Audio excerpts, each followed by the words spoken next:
여러분은 아버지가 인생에서 이룰 수 있는 가장 큰 성공은 무엇이라고 생각을 하십니까? 아버지가 이룰 수 있는 가장 큰 성공이 무엇이라고 생각을 하십니까? 영국의 언론인인 피어스 모건이라는 사람이 있는데, 이 사람이 어느 날 자신이 인상 깊게 본 영상 하나를 소개했습니다. 그 영상에는 나이 들은 사업가가 나와서 이렇게 말을 했다고 합니다. 그 남자는 이렇게 말을 합니다. 인생의 성공은 돈이나 물질적인 것이 아닙니다. 진정한 성공은 당신의 자녀가 어른이 되었을 때 당신과 함께하고 싶어서 당신과 함께하는 것입니다. 진정한 성공은 성인이 된 자녀가 다른 곳에 갈 수 있음에도 불구하고 아버지와 함께하고 싶어서 아버지를 찾아와서 아버지와 시간을 보내는 것이라고 말을 했던 겁니다. 여러분, 이 말에 비추어서 한번 생각해 보셨으면 좋겠습니다. 여러분에게 장성한 자녀가 있다면 여러분 성공한 인생을 사셨습니까?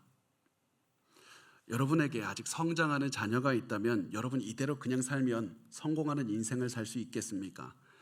만약 그게 아니라면 이제부터 우리가 해야 될 것이 무엇입니까? 삶의 방향을 돌리면 되는 겁니다. 진정한 성공을 향해 달려가면 되는 겁니다. 아무리 아버지의 나이가 많아지고 자녀들의 나이가 많아졌어도 하나님께서 우리에게 주신 시간이 아직 남아 있습니다. 그 남은 시간 동안 성공한 인생을 살 수 있도록 이 인생의 방향을 돌려야만 되는 겁니다. 진정으로 성공하기 위한 삶을 살아야만 되는 겁니다. 그렇다면 우리 성공하는 인생을 살기 위해서 어떻게 해야 됩니까? 만약 여러분께서 그 질문을 들으시고 이제부터 내가 자녀들에게 사랑받는 아버지가 되어야 되겠다, 내가 그렇게 사랑받기 위해서 노력해야 되겠다, 그렇게 생각하신다면 잘못된 선택을 하신 겁니다. 왜냐하면 아버지가 자녀의 사랑을 받기로 작정한 그 순간 아버지는 아버지의 역할을 하지 못하기 때문입니다. 아버지가 자녀의 사랑을 받기 위해 살아가게 되면 자녀가 듣기 좋아하는 말만 하게 됩니다. 듣기 싫어하는 말은 절대 못합니다. 이렇게 되면 하나님께서 각 가정에 아버지를 세워주신 목적을 이루지 못하는 겁니다. 하나님께서 각 가정에 아버지를 세워주신 목적은 자녀의 삶에 하나님의 권위, 사랑이 가득한 권위자를 보여주는 게 아버지를 주신 목적이었습니다. 사랑이 가득한 권위자의 모습을 알려주는 것이었습니다. 자녀를 사랑해서 자녀에게 옳고 그름을 알려주면서 삶을 인도해 주시는 아버지를 통해서 하나님 아버지를 기억하라. 하나님 아버지는 사랑이 가득한 분이고 나와는 비교가 안 될 정도로 사랑과 권위가 가득하신 분이다. 그것을 아버지가 알려줬어야만 됐습니다. 그래서 아버지는 항상 자녀의 삶의 질서를 세워주는 역할을 해야 됩니다. 때로는 너가 듣고 싶지 않아도 아버지의 말을 들어야 되고 순종해야 된다. 그러면 너에게 복이 되고 기쁨이 될 것이다. 그리고 아버지의 말을 듣고 순종해서 기쁨을 얻는 그 경험을 통해서 모든 권위와 사랑의 근본이신 하나님 아버지께 순종하며 살아가야 된다. 이것이 기뻐하는 인생이다. 이것을 알려주기를 원하셨던 겁니다. 그래서 이것이 하나님께서 아버지들에게 주신 의무라는 사실을 기억하십시오. 그래서 아버지는 자녀들에게 사랑받기 위해서 살아서는 안 됩니다. 자녀가 나를 통해서 하나님을 보게 하기 위해서 사셔야만 됩니다. 자녀들이 하나님을 올바로 섬기도록 이끄는 인생을 사셔야만 됩니다. 이렇게 아버지가 자신에게 맡겨진 의무를 다할 때 자녀는 아버지를 통해서 하나님 아버지를 사랑하게 될 것이고, 그리고 자신의 아버지도 사랑하고 존경하게 될 겁니다. 그러면 자녀는 나이가 들어도 고민이 들 때마다 우리 아버지와 가서 이야기를 들어야 되겠다. 아버지를 찾아와서 삶의 방향에 대해서 물을 겁니다. 아버지와 함께하면서 아버지의 지혜를 듣는 기쁨을 누리게 될 겁니다. 이것이 아버지에게 주신 역할입니다. 그런데 우리 시대의 비극이 무엇입니까? 우리 시대의 정말 큰 비극은 너무나도 많은 아버지들이 영적으로 성숙하지 않다는 겁니다. 자녀들을 하나님께로 이끌어줘야 되는데 아버지의 영적인 상태들이 너무나도 약하고 어릴 때가 많다는 겁니다. 너무나도 많은 아버지들이 어머니들보다 더 미성숙한 경우가 많습니다. 이게 비극입니다.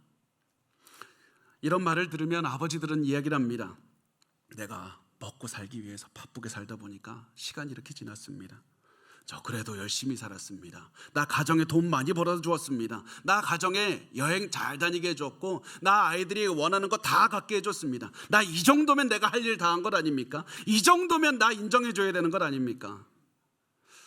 그런데 아버지가 하나님께로 자녀를 이끌지 못하고 단순히 그냥 돈만 많이 주는 것은 오히려 자녀를 파멸로 이끄는 겁니다. 마치 깜깜한 밤에 아이를 혼자 어두운 곳에 두고서는 돈을 많이 쥐어주고 이제 네가 원하는 곳으로 가라고, 너 뭐든지 할 수 있다고 그렇게 얘기해 주는 것과 똑같은 겁니다. 아버지의 가장 큰 의무는 자녀들을 하나님께로 이끄는 겁니다. 아버지들이 그런 삶을 살아주셔야만 됩니다. 그렇다면 어떻게 해야 아버지가 하나님께로 이끌 수 있는가? 어떻게 해야 됩니까? 그 질문에 대한 답을 오늘 본문을 통해서 나누려고 합니다. 오늘 본문에서는 아버지가 어떻게 살아야 되는지 그것을 우리에게 알려줍니다. 그런데 거기에 대해서 더 나누기 전에 우리가 본문에 대해서 조금 나누어야 될 것이 한 가지가 있습니다. 원래 오늘 본문은 목회자의 자격에 관한 말씀이라는 사실을 아셔야만 됩니다. 바울은 디도라는 사람에게 편지를 보내서 목회자를 세우라고 합니다. 그리고 목회자를 세울 때 고려해야 되는 여러 가지 자격 조건에 대해서 말하는 것이 오늘 본문 말씀입니다. 이 본문에서 바울은 목회자는 어느 성품을 가져야 되고 사람들과 어떻게 관계를 맺어야 되고 가정을 어떻게 이끌어야 되는지 그것을 알려줍니다. 바울이 말한 이 기준에 부합하면 목회자가 될 수 있는 자격이 되고 사람들에게 본보기가 되어서 교회를 온전히 이끌 수 있다고 말을 한 겁니다. 바로 이것 때문에 우리가 오늘 이 본문을 나누는 겁니다. 이 기준이 목회자의 조건이 될 수 있기 때문에 모든 사람이 따라야 되는 본보기가 되는 기준이기 때문에 오늘 이 말씀을 나누는 것이고, 이 말씀을, 이 기준을 각 가정의 아버지들에게 적용할 수가 있는 겁니다. 모든 아버지도 목회자를 선발하는 이 기준대로 사는 것을 목표로 해야 되는 것이기 때문에 그렇습니다. 그래서 오늘 이 말씀을 들으면서 아버지들께서 이 말씀을 꼭 들으시면서 하나님, 나도 이런 삶을 살게 해주십시오. 내가 저 기준에 합당한 인생을 살고 싶다고, 그렇게 살아서 내가 성공한 인생을 살게 해달라고 꼭 기도하는 마음으로 들어주셨으면 좋겠습니다. 또 결혼을 앞둔 남자분들은 내가 나중에 이런 아버지가 되게 해주십시오, 이런 아버지로 나를 만들어달라는 그런 기도하는 마음으로 들어주시길 바랍니다. 게다가 어머니들도 오늘 말씀을 주의 깊게 들어주셔야만 됩니다. 왜냐하면 여러분에게 주신 아들들, 이 아들들을 이 말씀에, 이 기준에 맞춰서 키워내야 되기 때문에 그렇습니다. 우리 아들들도 언젠가 한 가정의 아버지가 될 겁니다. 그때 반드시 오늘 본문에서 제시하는 그런 모습을 갖출 수 있도록 길러내야 되는 의무가 어머니들에게 있습니다. 마지막으로 이 말씀을 결혼을 앞둔, 결혼하지 않은 그런 여성분들도 잘 들어주시길 바랍니다. 오늘 본문에서 제시하는 아버지의 모습을 갖출 수 있는 사람과 결혼하셔야만 됩니다. 지금은 완벽하게 이 모습이 갖추어지진 않았지만 시간이 지나서 볼 때 이 사람이 이 기준에 맞춰서 성장할 수 있다, 그런 확신이 들 때 결혼하셔야만 됩니다. 그런데 아무리 봐도 여러분과 함께하는 그 남자가 성경에 제시한 이 기준에 부합하지 않는다면 절대 결혼해서는 안 됩니다. 절대 안 됩니다. 왜냐하면 그런 사람은 내가 변화시킬 수도 없고, 내가 결혼한다고 해서 시간이 지난다고 해서 변화되는 것도 아닙니다. 평생 현재 모습과 비슷하게 살 수밖에 없습니다. 성령만이 이 사람을 변화시킬 수 있는 겁니다. 성령만이 변화시킬 수 있는데 너무나도 많은 분들은 결혼 후에도 변하지 않고 계속해서 그 모습으로 살아가기 때문에 그렇습니다. 그래서 여러분, 지금 이 말씀을 듣고 잘 판단하셔야만 됩니다. 성경이 말씀하는 아버지의 모습이란 무엇인가? 그리고 바울은 아버지에 대한 말, 이 말씀, 목회자에 대한 말을 이렇게 시작을 합니다. 디도서 1장 5절은 말씀합니다. 내가 너를 글에 대해 남겨둔 이유는 남은 일을 정리하고 내가 명한 대로 각 성에 장로들을 세우게 하려 함이니. 가장 먼저 바울은 디도에게 장로를 세우라고 하는데, 여기서 말하는 장로는 목회자를 말을 합니다. 바울은 디도에게 어떤 사람을 목회자로 세워야 되는지 여러 번 알려줬습니다. 그래서 오늘 본문에서 바울은 디도에게 목회자가 되려면 여러 가지를 말해야 된다, 세밀하게 말하지 않고 간결하게 핵심적인 것만 말을 했던 겁니다. 그러면 바울은 언제 디도에게 목회자의 기준에 대해서 말을 해주었을까? 그것은 여러 번 말을 했을 겁니다. 바울이 가는 곳마다, 선교하러 가는 곳마다 교회를 세우고 목회자를 세웠고, 그때마다 바울과 함께 선교에 다녔던 디도도 바울이 목회자 세우는 기준을 직접 보아서 알 수가 있었습니다. 큰 도시에 가거나 작은 마을에 가거나 바울은 똑같은 기준으로 목회자를 세웠고, 바울은 똑같은 기준으로 디도 자신을 목회자로 세운 겁니다. 그래서 디도도 바울이 목회자를 세우는 조건을 잘 알고 있었습니다. 이게 중요합니다. 목회자를 세우는 기준은 시간이나 장소에 따라서 변하는 게 아니라 언제 어디서나 동일한 겁니다. 마찬가지로 하나님이 원하시는 아버지의 모습도 시간이나 장소에 상관없이 동일한 겁니다. 1세기 로마에서나 21세기 동탄에서나 하나님 아버지는 계속해서 동일한 모습을 아버지에게 원하고 계십니다. 그렇다면 하나님이 원하시는 아버지의 모습은 무엇입니까? 그 말씀 6절 말씀 우리 같이 읽도록 하겠습니다. 6절입니다. 시작. 책망할 것이 없고 한 아내의 남편이며 방탕하다는 비난을 받거나 불순종하는 일이 없는 믿는 자녀를 둔 자라야 할지라. 아멘. 아버지는 가장 먼저 책망할 것이 없는 인생을 살아야 된다고 말씀을 합니다. 책망할 것이 없다는 말은 완벽한 인생을 살라는 얘기가 아닙니다. 사람들에게 비난받을 만한 인생을 살면 안 된다. 사람들에게 그런 인생을 살면 안 된다는 겁니다. 그러면 어떻게 살아야 됩니까? 내가 잘못할 수 있습니다. 내가 만약에 누군가에게 죄를 지었다면 그 사람 찾아가서 내 미안하다고, 잘못했다고 용서를 구하면 됩니다. 금전적인 손해를 끼쳤다면 그 사람 찾아가서 배상해 주어야만 됩니다. 그렇게 해서 잘못할 수 있지만 누구에게라도 책망받을 일이 없어야만 되고 결과적으로 다른 사람에게 신뢰를 얻는 삶을 살아야만 되는 겁니다. 이렇게 해서 이 사람 완벽하진 않아도 교회 안에서나 밖에서 본이 되는 인생을 살 수가 있습니다. 이게 하나님이 원하시는 아버지의 모습입니다. 여러분 잘 기억하시기 바랍니다. 하나님이 원하시는 좋은 아버지는 똑똑하고 돈 많이 벌어오고 책 많이 읽고 위대한 능력을 가진 그런 사람이 아닙니다. 좋은 아버지는 책망받을 일이 없는 그런 인생을 사는 아버지입니다. 그 다음 성경은 아버지가 한 아내의 남편이 되어야 된다고 말씀을 합니다. 이 말씀은 단순히 부인 한 명 두면 된다, 이게 아닙니다. 자신과 결혼한 아내에게 헌신해야 된다는 관계를 말하고 있습니다.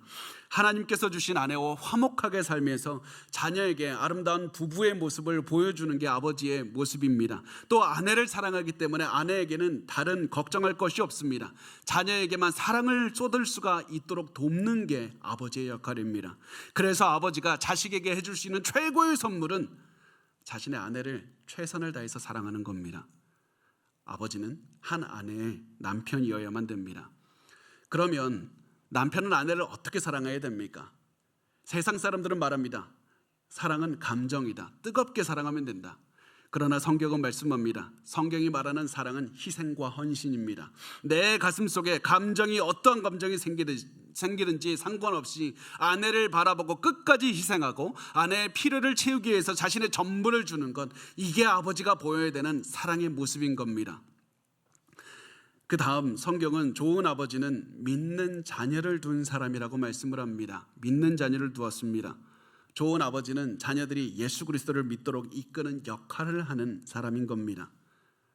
믿음을 소개시켜주는 역할을 해야 됩니다. 그렇다면 아버지는 어떻게 자녀들을 이끌 수 있습니까? 어떻게 이끌 수 있습니까? 자녀들을 있는 가정에 가서 충실하게 자녀들과 함께하고 말씀을 나눠야만 됩니다. 단순히 가정에서 오랜 시간을 보내는 것, 그거 충분하지 않습니다. 자녀들에게 믿음 심어주기 위해서 꾸준하게 최선을 다하면서 자녀와 함께해야 됩니다. 자녀에게 말씀을 심어줘야 됩니다. 말씀을 자녀 앞에서 살아내야 됩니다. 그렇게 해서 믿음이 심겨지면 아이는 변하게 되는 겁니다.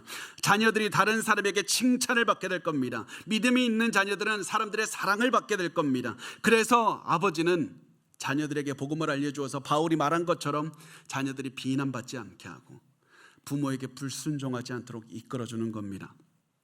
이게 아버지의 역할입니다. 그런데 우리 잘 알고 있습니다. 현실은 말과 같이 쉽지 않습니다. 현실에서 아버지가 최선을 다해서 한다고 해도 자녀가 예수 믿지 않는 경우 너무나도 많습니다. 자녀가 바뀌지 않습니다. 때로는 아버지가 열심히 해도 자녀는 예수를 부인하고 저주하는 때도 있습니다. 아이가 말을 듣지 않고 반항할 때도 있습니다. 이런 이야기는 주변에 너무나도 많이 있고 유명한 분들도 그런 이야기들을 많이 겪습니다. 많은 분들에게 유명한 존 파이퍼 목사님은 아들이 하나님을 거부하고 예수를 부인하는 걸로 유명합니다. 자신의 아버지의 사역을 공개적으로 반대하는 것으로 유명합니다. 존 파이퍼 목사님은 그래서 너무 가슴이 아파서 당회에 가서 내가 담임 목사를 할 자격이 있는지 모르겠다고, 당회에서 한번 좀 회의 좀 해달라고 그렇게까지 했을 정도로 너무나도 고통을 주는 것이 그런 일들이 우리 주변에 너무나도 많이 벌어집니다. 내 아이 이야기가 될 수도 있습니다. 이렇게 아무리 노력해도 자녀가 아버지의 반대로 갈 때가 있는 겁니다. 이때 우리 어떻게 해야 됩니까? 이때 나 실패한 아빠입니까? 내 인생 실패한 겁니까? 그렇지 않습니다. 그렇게 아무리 해도 자녀가 벗어날 때 그때가 중요한 겁니다. 그때 우리는 주어진 상황에서 최선을 다해서 자녀를 하나님께 이끌기 위해서 노력해야 됩니다. 절대로 포기하지 않고 자녀를 하나님께 이끌면서 살아가야 되는 겁니다. 켄트 휴즈라는 목사님이 계신데 이렇게 말씀을 하십니다. 좋은 리더십은 어려움이 없을 때 결정되는 것이 아니라 어려움이 닥쳤을 때 신중하게 문제를 처리해 나가는 것을 통해서 결정이 되는 겁니다. 진정한 좋은 리더십은 문제가 없는 것이 아니라 문제가 있을 때 그 문제에 어떻게 반응하는가가 훨씬 중요한 겁니다. 그때 자녀가 아버지의 말을 거역하고 나갈 때 그때 비로소 아버지의 리더십은 더욱 빛나게 됩니다. 아버지가 더욱더 하나님을 붙잡고 자녀를 위해서 기도하는, 그래서 끝까지 자녀를 포기하지 않는 것을 통해서 아버지의 사랑과 아버지의 권위가 더욱더 밝게 빛나게 될 겁니다. 그래서 자녀들이 여러분의 말을 듣지 않아도 결코 포기하지 마시고 끝까지 하나님께 이끌기 위해서 최선을 다해 주셔야만 됩니다. 더욱더 하나님을 의지해서 아버지를 통해서 하나님의 사랑이 얼마나 귀하고 하나님 아버지의 권위가 얼마나 높은지를 알려주셔야만 됩니다. 너가 내 가슴을 아프게 해도 나 포기하지 않는다. 그것을 보여주셔야만 됩니다. 이어서 바울은 본보기가 되는 아버지의 모습에 대해서 계속 이어서 말을 합니다. 7절 말씀을 보면 감독은 하나님의 청지기로서 책망할 것이 없고 제 고집대로 하지 아니하며 급히 분내지 아니하며 술을 즐기지 아니하며 구타하지 아니하며 더러운 이득을 탐하지 아니하며 이렇게 말씀합니다. 여기서 말하는 감독이라는 말이 갑자기 나오는데 감독은 장로와 이 호환할 수 있는 이 목회자, 똑같은 말입니다. 장로와 감독은 같은 사람을 의미합니다. 장로는 나이가 많아서 경험이 많고 지혜가 많다는 것을 강조할 때 쓰는 말이고 감독은 행정적인 역할, 이것을 강조할 때 쓰는 말인 겁니다. 그래서 바울은 계속해서 목회자의 역할에 대해서 말을 하고 아버지의 모습에 대해서 말을 하고 있습니다. 여기서 바울은 아버지가 어떤 사람이라고 합니까? 하나님의 청지기라고 말을 합니다. 하나님의 청지기입니다. 청지기가 무엇입니까? 청지기는 주인의 집을 관리하는 종입니다. 자기의 것이 없습니다. 주인의 집을 맡아서 위탁 관리하는 종입니다. 그래서 하나님의 청지기는 하나님의 것을 하나님의 영광을 위해서 하나님만을 위해서 사용해야 되는 의무가 있는 겁니다. 그 무엇도 자신을 위해서 사용해서는 안 됩니다. 그래서 이 말씀을 보고 아버지들은 반드시 기억해 주셔야만 됩니다. 여러분이 가진 모든 것들은 하나님께서 잠시 맡겨주신 것일 뿐입니다. 내 돈, 내 집, 내 자녀, 내가 가진 모든 것 하나님께서 맡겨주신 겁니다.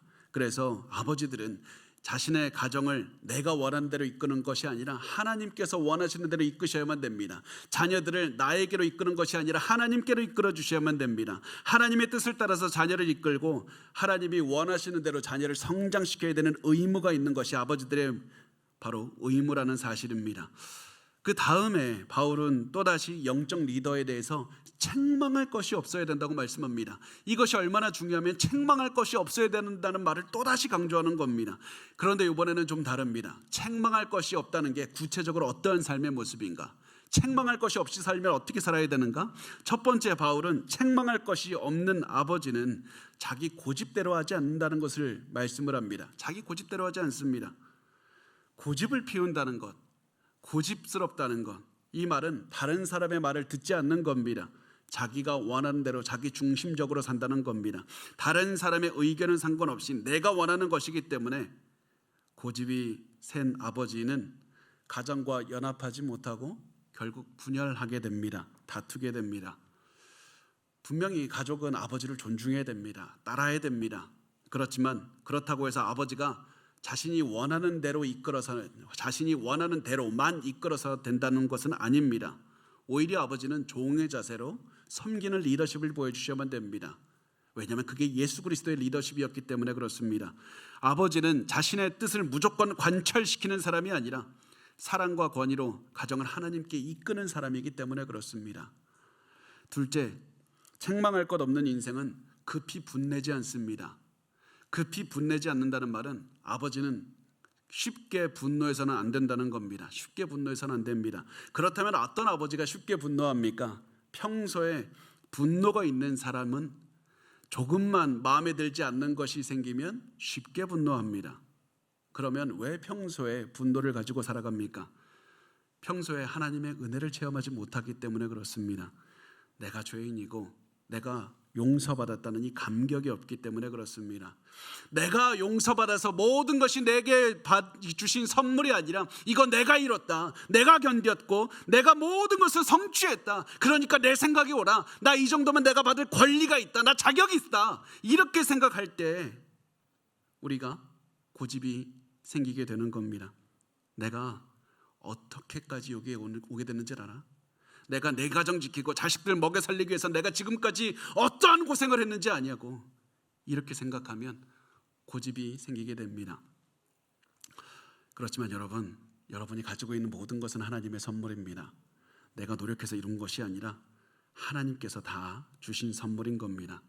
그 생각을 하지 못하면 계속해서 내가 옳아 이런 생각을 하게 됩니다. 내가 옳은데 사람들이 내 주장 거부하고 내 일을 방해한다, 내가 가는 길이 오는데 내 앞길을 막는다는 생각이 들면 그때 분노하게 되는 겁니다. 내가 가는 길이 맞는데 자꾸 내 길을 막는다는 생각을 하면 분노하게 됩니다. 여러분, 은혜를 체험하셔야만 됩니다. 내가 용서받았다는 감격이 있으면 급히 분노하지 않을 수 있습니다. 은혜를 체험하는 인생을 사셔야만 됩니다. 세 번째, 아버지는 책망할 것이 없이 살아야 되는데 책망할 것이 없는 사람은 술을 즐기지 않는 사람입니다. 아버지는 술을 즐기지 않아야 됩니다. 다시 말해서 절제해야 된다는 말씀을 하고 있습니다. 술 얘기만 나오면 여러분의 눈은 굉장히 궁금하다는 얼굴로 변합니다. 그리스도인 아버지는 술 마셔도 됩니까? 이 질문을 하고 싶어서 지금 저에게 계속 눈으로 레이저를 쏘고 있습니다. 그 질문에 여러분의 그 기대에 부응해서 이렇게 꼭 대답을 해줄 수 있습니다. 제가 목회자의 양심상 아무리 성경을 봐도 술을 입에 대지 말라는 원칙은 찾아낼 수 없었습니다. 왜 이렇게 좋아하십니까? 이게 뭐 기도응답 받은 것 같은데. 그래서 술 하는 것 자체가 죄는 아닙니다. 자, 그런데 끝까지 들어보셔야 됩니다. 그러면 술 마시는 게 괜찮습니까? 그 대답을 하기 위해서 우리가 술을 마시면 우리 몸에 어떠한 일이 일어나는지를 잘 생각해 보셔야만 됩니다. 술을 마시면 우리 중추신경계가 영향을 받습니다. 활동이 둔화됩니다. 쉽게 얘기하면 뇌의 활동이 약해지는 겁니다. 사고나 판단 능력에 장애를 주는 겁니다. 결과적으로 무슨 얘기냐면 우리가 우리 몸이나 우리 마음의 통제력을 잃게 되는 겁니다. 이게 핵심입니다. 성경이 술을 즐기지 말라고 말한 이유는 우리가 술을 마시면 우리 자신에 대한 통제력을 잃게 되기 때문에 그렇습니다. 그리스도인 아버지는 신중해야 됩니다. 절제해야 된다고 말을 했는데 술을 마시면 그게 불가능해지기 때문에 그렇습니다. 그래서 아버지는 자신의 몸과 마음을 항상 통제할 수 있도록 건강한 몸과 마음을 유지하기 위해서 노력해야 되는 겁니다. 술 마시지 말고 항상 자신의 마음을 통제할 수 있으셔야만 됩니다. 네 번째, 책망할 것이 있는 사람은 구타하지 않습니다. 단순히 이것은 주먹이나 발로 때리지 말라는 얘기가 아닙니다. 다투기 좋아해서는 안 된다. 언쟁하기 좋아해서도 안 된다. 너가 어떤 형태든지 사람과 다퉈서는 안 된다. 가정이나 사회에서 아버지들은 사람을 공격하는 말을 해서는 안 되는 겁니다. 다섯 번째, 아버지는 더러운 이윤을 탐하면 안 됩니다. 이 말은 돈을 벌기 위해서 악한 수단을 사용해서는 안 된다는 겁니다.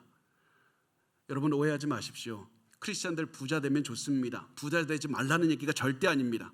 다만 정당한 수단과 방법으로 부자가 되시라는 겁니다. 우리가 정당한 수단과 방법으로 돈을 벌지 않으면 결국 어떻게 되느냐면 돈을 벌기 위해서는 무엇이라도 하게 됩니다. 자신의 영혼을 위하고 내 가정을 위해서 하는 선택은 하지 않고 돈 벌기 위한 선택만 따라가게 되는 겁니다. 돈에 의해서 좌우되는 그런 인생을 살게 되는 겁니다. 돈 벌기 위해서 악한 짓도 하는 아버지는 정말 위험한 사람입니다. 세상보다 그런 아버지가 더 위험합니다. 왜냐하면 자녀는 그런 아버지에게 더 많은 영향을 받을 것이기 때문에 그렇습니다. 아버지는 아이의 롤모델입니다. 그래서 절대 이렇게 해서는 안 되는 겁니다. 지금까지 바울은 아버지가 해서는 안 되는 것들에 대해서 말을 했습니다. 이제부터 아버지는 어떻게 해야 되는가? 긍정적인 것을 말을 합니다. 아버지로서 성공적인 인생을 살려면 무엇을 하며 살아가야 되는가? 8절 말씀 우리 같이 읽겠습니다. 8절입니다. 시작. 오직 나그네를 대접하며 선행을 좋아하며 신중하며 의로우며 거룩하며 절제하며. 아멘. 아버지는 나그네를 대접하며 선행을 하기를 좋아해야 됩니다. 바울이 이때 이 편지를 쓰는 당시 1세기의 나그네는 많은 도움을 필요로 하는 사람이었습니다. 나그네는 복음을 전하기 위해서 타 지역으로 여행하는 다른 지방 사람들도 있었습니다. 나와는 문화와 생각이 다른 사람도 있었습니다. 가난한 사람도 있었습니다. 도움을 얻을 곳이 없는 사람도 있었습니다. 그래서 성경은 아버지는 이런 나그네 대접하기를 좋아해야 된다. 나도 잘 모르는 사람들이고 나하고는 좀 다른 점도 많은 사람들이지만 그럼에도 불구하고 그들을 섬기고 희생하기에 정말 잘 섬겨야 된다는 겁니다. 그러면 나그네들을 그 당시에 어떻게 섬겼습니까? 그 당시에서는 자기의 집으로 나그네들을 받아들이고 자기의 집에서 먹을 것을 주고 재워주기도 했습니다. 아무리 너가 가난해도 돈이 없어도 돈 많아서 주는 게 아니라 돈 없어도 가난한 자들을 위해서 베풀라는 겁니다. 그게 아버지의 모습이고 이 말씀을 우리 시대에 적용하면 약자들을 돌보면서 살라는 겁니다. 약자들을 위해서 돈을 쓰면서 약자들을 베풀면서 살아가라는 겁니다. 너가 쓸 돈이 부족하다고 너 자신만을 생각하고 너 자신만을 위해 살아가지 말고 항상 너보다 약한 자들을 생각하고 가난한 자들을 생각하고 그들을 도우면서 살아가야 된다. 자녀들이 나중에 시간이 지나서 우리 아버지는 내가 원하는 것은 무엇이든지 사주는 아버지였다. 기억에 남는 거 하나도 중요하지 않습니다. 우리 아버지는 약한 사람을 돌보는 분이었다. 아무리 가난해도 우리 아버지는 약자들을 돌보는 그런 따뜻한 가슴이 있는 분이었다. 그렇게 기억할 때 자녀들은 아버지를 존중하고 존경하고 아버지와 함께 있고 싶어하는 겁니다. 두 번째, 아버지는 신중해야만 됩니다. 신중하라는 말은 자기 자신을 통제할 수 있다는 말입니다. 자기 자신을 통제할 줄 알아서 감정에 휘둘리지 않습니다. 언제 어디서든지 합리적인 판단을 내리게 됩니다. 아무리 힘든 상황에서도 하나님을 따르는 선택을 할 수 있는 사람입니다. 여러분, 이것이 능력입니다. 위대한 기적을 행할 수 있는 것이 대단한 능력이 아니라 어떠한 상황에서도 흔들리지 않고 하나님만 바라보고 하나님을 위한 선택을 할 수 있는 이게 바로 능력인 겁니다. 환경이나 감정에 흔들리지 않습니다. 자신을 통제합니다. 합리적인 판단을 내릴 수 있는 능력이야말로 아버지들이 구해야 되는 최고의 능력인 겁니다. 자, 그러면 어떻게 이 능력 가질 수 있습니까? 나도 갖고 싶은데 어떻게 가질 수 있습니까? 그 능력을 가질 수 있는 방법은 이 말씀의 마지막에 나온 것, 절제할 때 가질 수 있습니다. 절제할 때 가질 수 있는데, 그래서 세 번째 아버지는 절제해야 되는데, 절제라는 말은 운동선수가 훈련한다는 말과 동의어입니다. 그런 같은 의미를 가지고 있습니다. 훈련하는 겁니다. 운동선수 처음에 잘 안 됩니다. 계속 하면 잘 됩니다. 처음에는 잘 할 수 없지만 계속되는 훈련을 통해서 자신의 마음과 몸을 통제할 수 있게 되는 것이 중요한 겁니다. 그런데 여기서 우리가 반드시 깨달아야 되는 게 있습니다. 우리가 아무리 훈련해도 우리는 우리 자신을 통제할 수 없다는 겁니다. 불가능합니다. 그러면 이거 어떻게 하라는 얘기입니까? 어떻게 훈련하고 어떻게 계속해서 노력해야 됩니까? 우리는 우리의 능력으로 노력해도 어쩔 수 없지만 성령의 능력으로 절제하면 우리가 해낼 수가 있는 겁니다. 우리가 매일 해야 되는 것은 성령의 통제를 받는 훈련을 매일매일 해나가는 겁니다. 그렇게 성령의 인도함을 받으면서 성경 말씀에 따라서 선택하는 훈련을 하면 성령께서 우리의 삶을 인도해 주시는 위대한 삶을 체험할 수가 있게 되는 겁니다. 여러분, 이것이 하나님께서 아버지들에게 주신 의무입니다. 아버지는 자신의 가족을 어깨에 메고 짊어지고 나가야 되는 의무가 있는 분들입니다. 그래서 아버지는 자기 개인의 문제에 흔들려서는 절대 안 됩니다. 자기 자신의 문제조차 감당하지 못하면 가정의 문제, 자녀의 문제, 아내의 문제 감당할 수 없습니다. 자녀들 하나님께 이끌 수 없습니다. 인생의 성공 누릴 수 없습니다. 그래서 아버지들은 계속 성령의 능력에 의지해서 살아가는 훈련을 받으셔야만 됩니다. 성령의 능력으로 감정에 휩쓸리지 않고 절제하고 가장 올바른 판단을 내릴 수 있도록 계속해서 매일매일 훈련하는 연습을 하셔야만 됩니다. 그렇게 한 다음에 아버지는 또 하나님의 말씀에 따라 살면서 의로운 삶을 살아야 되고 세상과 구별된 인생을 사셔야만 됩니다. 세상 사람들과 똑같이 살면 안 됩니다. 누가 보더라도 다른 인생을 사셔야만 됩니다. 세상 사람들이 여러분을 볼 때 저 사람의 인생이 이해가 되면 우리 잘못 살고 있는 겁니다. 성경의 눈으로 봐야 이해가 되는 그런 인생을 아버지들이 살아주셔야만 됩니다. 그렇게 할 때 자녀들의 머리에 아버지의 인생이 머리에 남는 겁니다. 그렇게 해야 자녀들에게 아버지는 성공한 인생을 살 수가 있습니다. 마지막으로 하나님은 아버지에게 이렇게 명령하십니다. 우리 9절 말씀 마지막으로 같이 읽겠습니다. 시작. 믿음 말씀의 가르침을 그대로 지켜야 하리니 이는 능히 바른 교훈으로 권면하고 거슬러 말하는 자들을 책망하게 하려 함이라. 아멘. 믿음 말씀의 가르침을 그대로 지켜야 된다.